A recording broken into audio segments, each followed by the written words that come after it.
If you'd like to turn to Luke chapter 22. Luke chapter 22.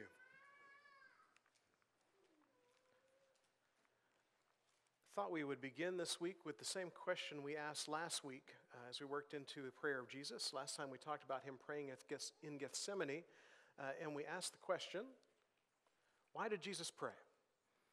And then last week it was pretty clear that he was about to come up on something that was really difficult to go through. And his prayer was a prayer that asked for a way out, a different way for the cup to pass. And yet within that prayer, he still acknowledges that the will of the Father is what he wants to see happen. And so even if he does have to go through it, he will, but he'd like another way. This week we see him praying for a different reason. It doesn't have as much to do with him, but more to do with those people who are close to him. Like we talked about at the beginning, there are people that we will pray for, and there are people who have prayed for us because of that connection that we have with each other. So in Luke 22, beginning in verse 31, he says, Simon, Simon, behold, Satan demanded to have you that he might sift you like wheat. And he begins with Simon, Simon, and there are a couple things I think we can learn from that. One, you'll remember early on in his ministry, he renames Simon, and he renames him Peter, which we learned somewhere along the way means rock. And so, I always think now in terms of 2020 in America, when we think of someone named Rock, who do we think of? We think of Dwayne Johnson, for those who watch movies or who might have been wrestling fans somewhere along the way. But Dwayne Johnson is this larger-than-life guy.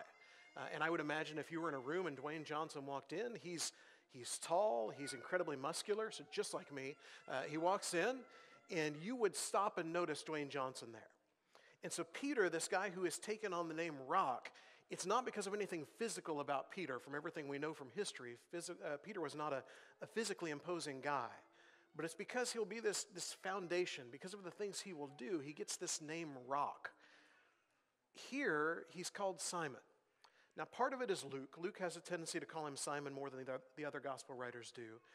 But part of it is Jesus, I think, reminding Peter of, I know who you are, and I know where you've come from. And then he does this thing where he says his name twice. And if you could imagine times that you have had someone call you in that way. Now, maybe when you were younger, it's not that your name was said twice, but it was that your name was then followed by your middle name. And you knew there was about to be a problem. Because your middle name doesn't normally get used all the time. And here, as Jesus says the name and then says it again, it's almost that one to catch his attention and then one to just begin talking to him. Simon, Simon. And he says that you will be sifted like wheat. Now, I have not done a lot of wheat sifting in my days, but when I read about how wheat sifting worked, at least back in this day and time, there's a lot more technology and equipment that goes with it now, but back then, they would put the wheat out on this floor, and then they would basically just beat the tar out of that wheat. And as they would beat the tar out of that wheat, the stuff they wanted would rise, and the chaff would go to the side, and they would have the good and the bad all separated. And all of that makes sense if you were there in that time and you were farming, and you wanted to get the good wheat out from the bad. But if you could imagine for a moment being the wheat put through that process, that's not really the way you want to go about life, is it? You don't want to learn that lesson by just being beaten down. You want to learn that lesson in a different way. It's an echo of the prayer that Jesus will say in Gethsemane, that he would like to see the mission of God fulfilled, but if there was a different way to do it, he'd really much prefer that. So he warns here that you, speaking of the 12, by the way, not just of Simon, you're going to be sifted. Satan is coming after you all, and so I am going to approach that in the way that I know how. And so as he sifts, he knows his disciples will be challenged. Satan is going to come in and he is going to challenge his disciples. Now, let's not remove ourselves too much from this. I know we need to see the context of what's going on, that Jesus is talking to the 12 and the challenges they will face, but we probably feel like this quite a bit in life, don't we? There are times in life where we just know the road is not going to be an easy road. There's going to be a lot that comes with it, and if we could find an easy path to get there, that sounds great, but we know so often life just doesn't really go that way, does it? If you were here last time, I mentioned to you that one of my greatest failures I felt like in life for a long time was not graduating from college when I should have graduated from college. Went through 4 years. I changed my major a couple times. I was undecided for a little while. And I left after those 4 years with a giant bill and no degree. And I felt like I had really failed in life. 17 years later, I got the degree. I always like to tell people who say they're on the 5-year plan or the 6-year plan, oh, I was on the 17-year plan. I hit a time there starting in 2001 that I took one class every semester while I was working as a youth minister, and gradually got to the point where in 2008, I finished my degree. Now, I will go over to Searcy later this week for graduation to walk across the stage and get a master's degree. Never thought in those moments of failure that I would ever get there.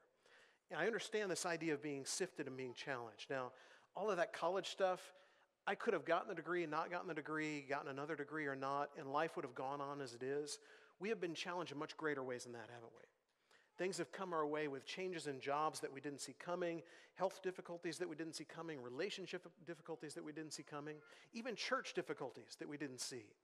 And we have been challenged and tempted and tried over and over and over again. And so when Jesus says that you're going to be sifted and Satan is going to work on you, he understands they're going to be challenged. And he meets the challenge for them the same way he meets challenges for himself. He prays. And so beyond just why did Jesus pray, let's ask the question also, how did he pray? And that's the question we asked last time too. The words that Jesus prays are significant. Now, the unusual thing about this prayer that I mentioned at the beginning is we really don't get the word for word of this prayer. There may be prayers in Scripture that people may point to and say, well, maybe he's talking about, we don't have the word for word prayer here. What we have is Jesus talking about what it is that he prays for. So what do we see in Jesus? In verse 32, he says, but I have prayed for you. Simon, Simon, I have prayed for you. Now, we see in the preceding verse that he talks about you and he talks about the 12 there and how they are going to be challenged. Here we see something different. And the reason is in verse 31, you have a plural you. It's the word humos in Greek. And there's no question, like in English, when you see you on a page and you wonder, well, who is you? Who is he talking about here?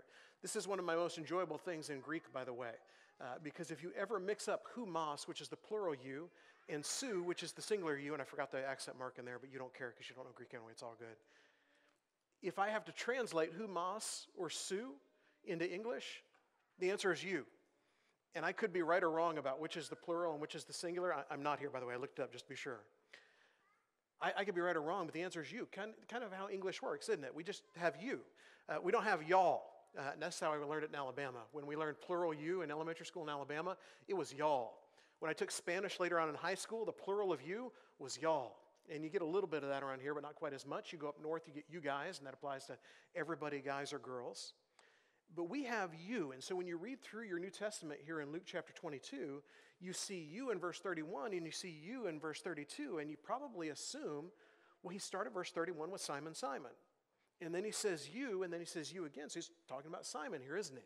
He switches, and he goes from Simon, Simon to you, the 12. You are going to be challenged. You are going to be sifted. But then I pray for you, Simon, just you. And it's not that he doesn't pray for the other disciples. We see that in Scripture. In fact, in John 17, we see that not only does he pray for them, he even prays for us later on down the road, and that we're going to follow and do it well. But here he prays just for Simon. And when you think of the sifting that will take place, how accurate is that when we know the story of the disciples? We're going to find out later in this chapter that he's going to tell Simon, you're going to betray me. You're going to be sifted. We found out earlier in their chapter that Judas, he's already taken the step down the wrong road. He's been sifted. We will find out as he is tried and crucified that they will all run away. They've been sifted.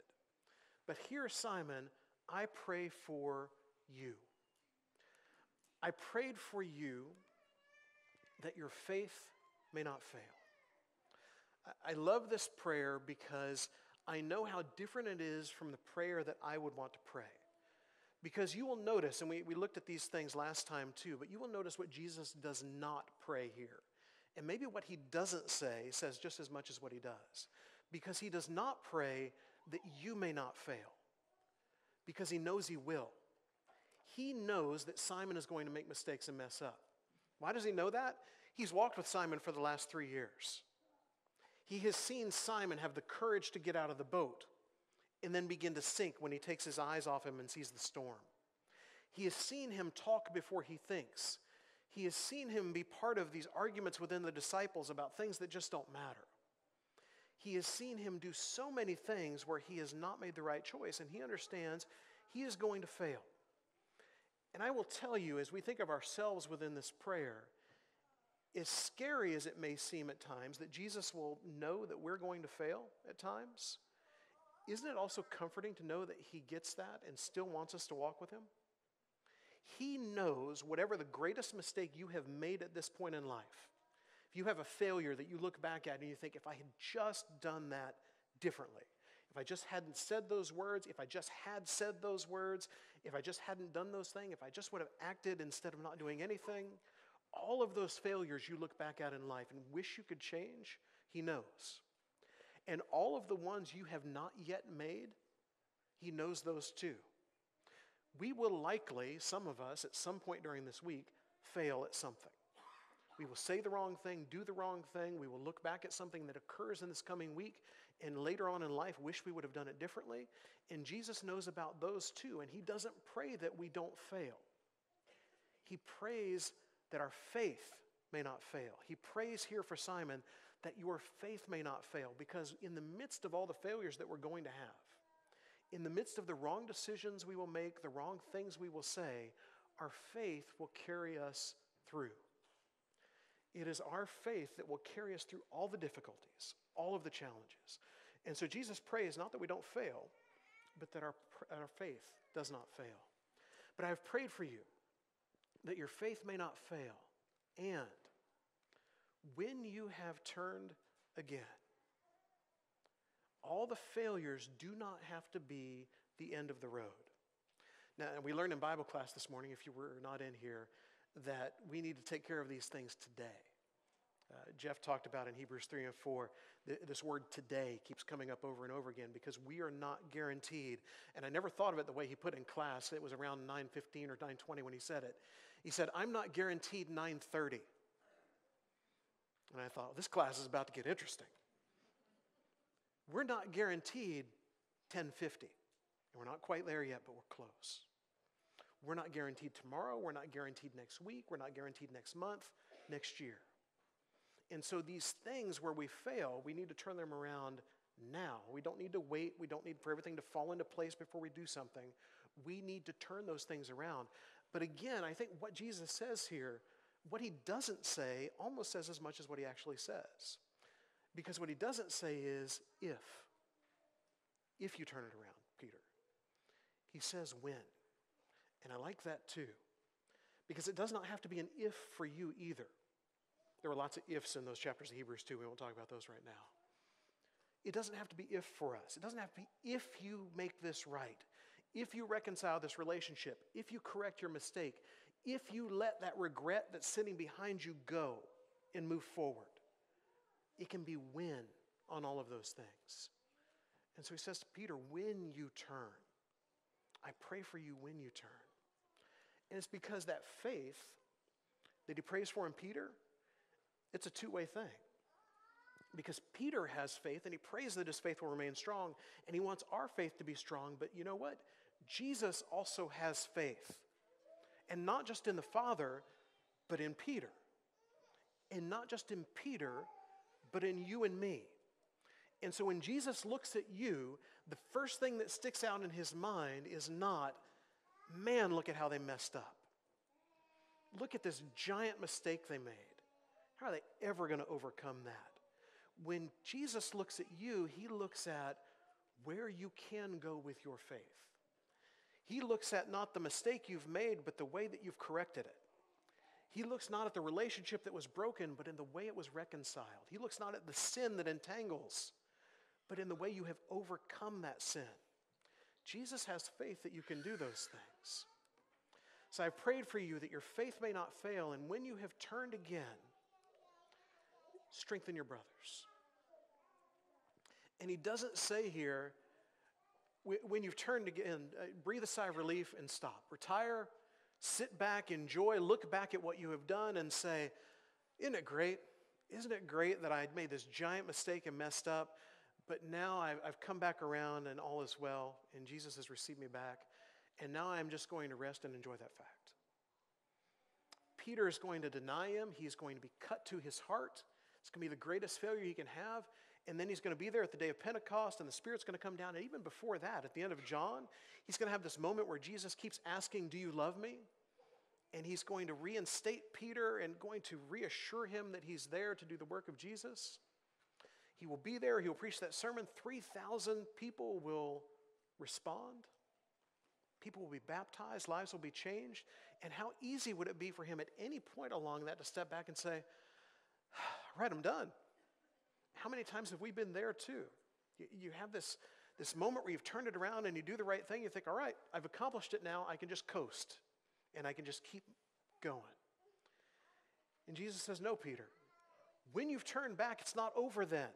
That's not the end of the journey either. You've still got work to do. You've got to strengthen your brothers. You've got to get to work.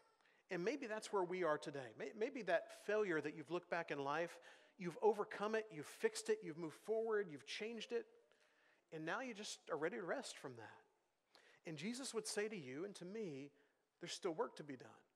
There's still a world that needs to know his word. There are still people that you can influence. There are still times that you can reach out and you can serve. There are still things for us as people of God to do. Peter's mistake is probably thinking it couldn't be me. So Jesus says, I've prayed for you that your faith may not fail. When you have turned again, strengthen your brothers. But Peter said to him, Lord, I'm ready to go with you to prison and to death. Which is basically to say, not me, Jesus. I mean, sure, Judas maybe. I mean, look at that guy. Or maybe James and John. I mean, they're so caught up in who's going to be greatest that that's the most important thing. Thomas has his doubts. Andrew's here in name only. You don't really even hear anything that guy does. All of these guys have their weakness. Matthew's a tax collector. Nobody likes that guy. Not me. I'm the one who got out of the boat. And yeah, I sank, but I got out of the boat. I'm the one who will answer the questions when you ask them. I'm always going to be by your side. You know, oftentimes, Jesus, when you just take a few of us off, I'm one of those guys. I'm the close to you guy, not me. How many times have we been there? We look at our faith and we convince ourselves, man, those other people are sure a mess, aren't they? Man, Brian, I'm glad you preached about that today because they really needed to hear that. It's so easy for us to become that. And so he says, not me, Jesus. And Jesus says in verse 34, I tell you, Peter, the rooster will not crow this day until you deny 3 times you even know me. Yes, Peter, you. I have worried about all of you that you're going to be sifted. And I've prayed for you specifically. And you may think it's not you, it's you. You can fall into this too. And if you have ever found yourself there where you have been sitting, listening to a sermon, a Bible class, reading a scripture, and you think to yourself, that could never be me. There are so many people who are not in churches today or watching online who have walked away from all of this because they thought it couldn't be them. And then life happened, and there they were. And their faith did not carry them through. They just never imagined it could be them. Paul wrote about this in 1 Corinthians 10.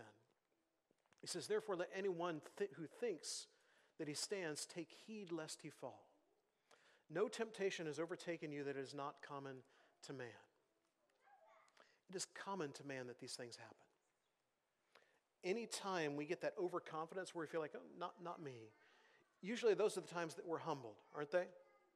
I've had so many times I can look back at in life where I was really starting to feel good about where I was with something or really good at something, that I've had this moment where I was just completely embarrassed and humbled all at once, and then I feel really small again. I was in high school. I was the trumpet player in band that played all the high notes. It was a lot of fun because you could see when you would play one of those high notes that's just incredibly high and loud that people will turn that don't care about band, and they'll be like, who did that? Wow. When we had the national anthem at the beginning of basketball games every time, we would get to that part of the land of the free where the really singers that are confident in themselves will then take that note up higher. As the trumpet player, it was my job to hit that note. And so game after game, I would hit that note until one day I went to hit that note and it cracked so bad I can't even begin to explain it to you. And everyone in the gym turned to look at me, but not for a good reason. Who did that? Where did that come from? And I felt about that big.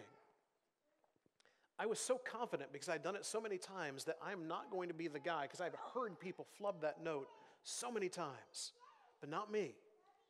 And there I was. Spiritually, we do that a lot. We think, not me. It'll be somebody else who falls, somebody else who fails. And Peter felt the same way. And Paul reminds us in 2 Corinthians, this stuff happens to everybody. All of those places where people fail and you think that can't be me, if you're not careful, it can be you. And all of this comes together, and we see in Peter's life that he understands it, but we really see in his writings that he understands it. Because in his first letter, in chapter 5 and in verse 8, he addresses this. And if you had never read the Gospels and just read 1 Peter, there's something to gain here. But if you think of these verses in terms of what Jesus has just said to him, see them new today. Be sober-minded and be watchful. Your adversary, the devil, prowls around like a roaring lion, seeking someone to devour. Resist him, firm in your faith, knowing that the same kinds of suffering are being experienced by your brotherhood throughout the world. Can you just hear the echoes of Jesus' words there? You're being sifted by Satan, but I pray for you. Pray that your faith will be strong. Peter gets it, and it all has come around with him. Verse 10, after you have suffered a little while, the God of all grace, who has called you to eternal glory in Christ, will himself restore, confirm, strengthen, and establish you. He will restore, confirm, strengthen, and establish. He'll do all those things that Jesus prayed about in our lives. He will allow us to do things we did not know were possible because we don't feel equipped, we don't feel good enough, we feel that there are too many failures. He will bring us around to be able to do amazing things in our own lives and in the lives of others. Because he prayed for Peter, and I believe he intercedes for us. Jesus goes to the Father on our behalf, and there is no one we would rather have doing that.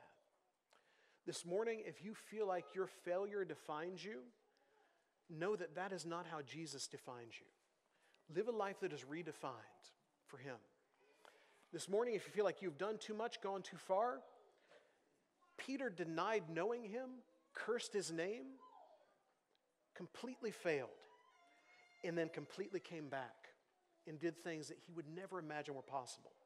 And you can do the same. This morning, if you've turned away from him, turn back today. He prays that you will turn back. Make that a truth today in your life.